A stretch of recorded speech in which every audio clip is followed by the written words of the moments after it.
On this edge, increase the trim allowance by an additional 0.5 to 1 cm compared to the others for easier sealing later. When cutting to this point, secure this area with the excess film to prevent it from tearing during later stretching.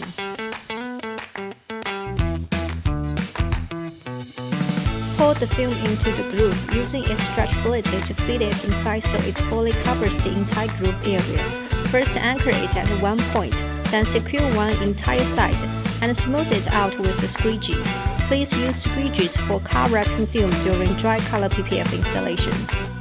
Ensure the film inside the groove fully adheres to the pen surface. You may seal the surrounding edges first.